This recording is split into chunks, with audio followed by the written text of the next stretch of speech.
उठो, जागो और लक्ष्य प्राप्त करो। मेरे प्यारे दोस्तों, आज मैं यहाँ आप सबके सामने एक महत्वपूर्ण विषय पर बात करने आया हूँ। हमारे लक्ष्य, हमारी आकांक्षाएं और उन्हें प्राप्त करने का हमारा दृढ़ संकल्प। जीवन एक यात्रा है और इस यात्रा में कई उतार चढ़ाव आते हैं। कई बार हम सफलता के शिखर पर होते हैं और कई बार असफलता के गहरे गर्त में। लेकिन असली विजेता वो होता है जो हार मानकर बैठ नहीं जाता, बल्कि हर असफलता से सीखता है और फिर से उठ खड़ा होता है। दोस्तों, याद रखिए, सपने देखने से कुछ नहीं होता। सपनों को हकीकत में बदलने के लिए मेहनत करनी पड़ती है, संघर्ष करना पड़ता है और कभी कभी तो अपनी सीमाओं को भी तोड़ना पड़ता है।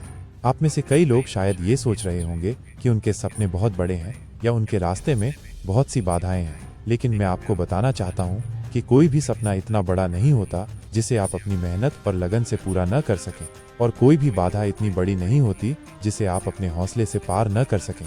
स्वामी विवेकानंद ने कहा था, उठो जागो और तब तक मत रुको जब तक लक्ष्य प्राप्त न हो जाए। यह सिर्फ एक नारा नहीं है, यह एक जीवन मंत्र है। अगर आप अपने लक्ष्य को पाना चाहते हैं तो आपको उठना होगा, जागना होगा और तब तक चलते रहना होगा जब तक आप उसे प्राप्त नहीं कर लेते।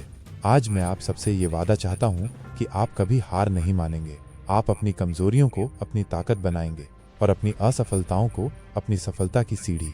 याद रखिए, सफलता का कोई शॉर्टकट नहीं होता, यह सिर्फ मेहनत, लगन और धैर्य से मिलती है। इसलिए आज से ही अपने लक्ष्य की ओर बढ़ना शुरू कीजिए। हर दिन थोड़ा थोड़ा प्रयास कीजिए और देखते ही देखते आप अपने लक्ष्य के करीब पहुंच जाएंगे।